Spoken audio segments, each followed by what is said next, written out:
दोस्तों, पिछले पार्ट में आपने देखा सिया की शादी तो 8 साल से हो चुकी थी, लेकिन उसके दिल को कभी वो प्यार, वो अपनापन नहीं मिला जिसकी उसे तलाश थी। इसी अकेलेपन में उसकी मुलाकात हुई अरविंद से, जो एक डॉक्टर होने के साथ साथ दिल से बेहद सच्चा और समझदार इंसान था। धीरे धीरे दोनों के बीच अनकही बातें, खामोश निगाहें और छोटे छोटे पलों ने एक गहरा रिश्ता बना दिया। लेकिन अरविंद ने आखिर में सिया से कहा, कल मिलो मुझसे, क्लिनिक बंद होने के बाद मैं सब सच बता दूंगा। अब सवाल ये है कि क्या वो सच उनकी जिंदगी बदल देगा? क्या सिया और अरविंद का रिश्ता आगे बढ़ेगा या फिर ये मोहब्बत अधूरी रह जाएगी? आइए जानते हैं अनकही तड़प के इस दूसरे और आखिरी पार्ट में। उस शाम की चाय वो सिर्फ चाय नहीं थी, वो एक इजाजत थी चुप रहने की, मुस्कुराने की और शायद टूटने की भी। घर लौटी तो विक्रम सोफे पर टीवी देख रहे थे। उन्होंने देखा भी नहीं कि मैं देर से आई हूँ, बस इतना कहा, खाना फ्रिज में रख दिया है, गरम कर लेना। मैंने चुपचाप सिर हिला दिया, पर अंदर कहीं गहराई में दिल जैसे कह रहा था, किसी को तो फर्क पड़ता है कि मैं देर से आई हूँ और वो कोई और है। अगले कुछ हफ्तों में मेरी जिंदगी बदलने लगी। दिन वही थे, वही घर, वही रूटीन, वही पति, लेकिन शामें अब अलग थीं। कभी कभी मैं क्लिनिक जाती, कभी कैफे और कभी बस अरविंद का मैसेज देखती। आज कैसा महसूस हो रहा है, एक छोटा सा सवाल, और मैं घंटों सोचती रह जाती। एक दिन अरविंद ने कहा, सिया, क्या आप कल थोड़ी देर क्लिनिक के बाद रुक सकती हैं? कुछ बात करनी है। मेरा दिल धड़क उठा। क्या बात? मैंने पूछा। उन्होंने मुस्कुराकर कहा, वो वही बताऊंगा, अभी बस आप हाँ कह दीजिए। अगले दिन शाम को क्लिनिक का सन्नाटा अजीब सा था। स्टाफ जा चुका था। मैं उनके कमरे में बैठी थी, दिल की धड़कनें तेज। कुछ ही देर में अरविंद आए। आज वो सफेद कोट में नहीं थे, सिर्फ शर्ट और पैंट, जैसे एक सामान्य इंसान। सिया, एक बात कहूँ? उनकी आवाज धीमी थी। हाँ, मैंने मुश्किल से कहा। मैं ये सब रोकने की बहुत कोशिश करता रहा, पर अब और नहीं कर पा रहा। दिन रात मैं बस तुम्हें सोचता हूँ। मेरी सांसें रुक सी गईं। मुझे पता है ये सही नहीं है, तुम शादीशुदा हो, मैं भी एक डॉक्टर हूँ, पर दिल तो किसी नियम से नहीं चलता। मैंने पहली बार उन्हें नाम से पुकारा, अरविंद। मेरी आंखें भीग गई थीं। मैं भी बदल रही हूँ तुम्हारे लिए। कमरे में चुप्पी फैल गई, ना कोई स्पर्श, ना कोई सीमा लांघी गई, पर उस चुप्पी ने सब कुछ कह दिया। उस रात घर लौटकर मैं घंटों सो नहीं पाई। विक्रम, मेरे पति, मेरे बगल में सोए थे, पर मैंने महसूस किया मेरे मन के हर कोने में कोई और बस चुका है। दिन बीतते गए, हमारी मुलाकातें बढ़ने लगी। हर मुलाकात में एक नई बेचैनी, एक नया सुकून।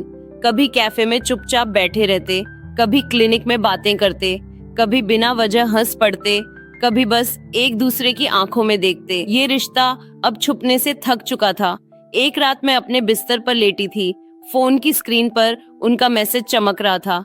कभी कभी सोचता हूँ, तुम्हें छू भी लूं तो क्या पापी कहलाऊंगा, पर फिर लगता है तुम्हें बिना छुए रह जाना शायद उससे भी बड़ा पाप होगा। मेरे हाथ कांप गए, दिल की धड़कनें तेज थीं। मैंने लिखा, मैं कल आ रही हूँ, अकेले, सिर्फ तुमसे मिलने। अगली शाम मैं क्लिनिक पहुंची। क्लिनिक बंद हो चुका था। अरविंद अकेले मेरा इंतजार कर रहे थे। मैं बिल्कुल साधारण सलवार कुर्ते में थी, ना कोई सजावट, ना कोई बनावटीपन। हम दोनों कुछ पल चुप रहे। फिर मैंने कहा, आज मैं कोई मरीज नहीं हूँ और तुम कोई डॉक्टर नहीं हो। उनकी आंखें नम हो गईं। तो क्या आज हम सिर्फ इंसान बन सकते हैं? मैंने गर्दन हिलाई। उन्होंने मेरी उंगलियां थाम ली, बहुत धीरे, बहुत संजीदगी से, जैसे किसी टूटी हुई आत्मा को जोड़ना चाह रहे हो। उस रात हमने एक दूसरे को गले लगाया। ना कोई वासना थी, ना कोई उतावलापन, बस एक अधूरी औरत और एक अकेले आदमी का अधूरा आलिंगन था। तुम्हें खोने से डर लगता है? मैंने उनके सीने से सिर टिकाते हुए कहा। मैं तो पहले ही खुद को खो चुका हूँ, अब तुम्हें पाकर शायद खुद को वापस पा जाऊं। उन्होंने जवाब दिया। पर अगली सुबह जब मैं घर लौटी, विक्रम जाग चुके थे। पूरी रात कहाँ थी? उनकी आवाज सख्त थी। मैंने झूठ कहा, अस्पताल में, पर मेरी आंखों ने सच कह दिया। तुम बदल रही हो सिया, उन्होंने कहा, और शायद अब वो सब समझ भी रहे थे, पर कुछ कहना नहीं चाहते थे। अब मैं रोज दो जिंदगियां जी रही थी, एक दिन की जो झूठ थी, दूसरी रात की जो सच्ची थी। एक शाम अरविंद ने मुझे पुराने चर्च बुलाया। यहाँ कोई नहीं आता, उन्होंने कहा। यहाँ सन्नाटे में जवाब साफ सुनाई देते हैं। हम दोनों बेंच पर बैठे थे। हवा में ठंडक थी, दिलों में खामोशी। सिया, हम बहुत दूर आ चुके हैं, उन्होंने कहा, और अब लौटने का रास्ता नहीं दिखता। मैंने उनकी आंखों में देखा, थकी हुई पर उम्मीद से भरी। अगर मैं कहूँ कि मैं तुम्हें इस जिंदगी से निकालना चाहता हूँ, तो क्या तुम मेरे साथ चलोगी? मेरा दिल जोर से धड़कने लगा। मैंने धीरे से कहा, अरविंद, तुमने मुझे वो सुकून दिया जो मैंने अपने पति के साथ कभी महसूस नहीं किया। तुमने मुझे एक औरत की तरह महसूस कराया, ना कि एक जिम्मेदारी की तरह।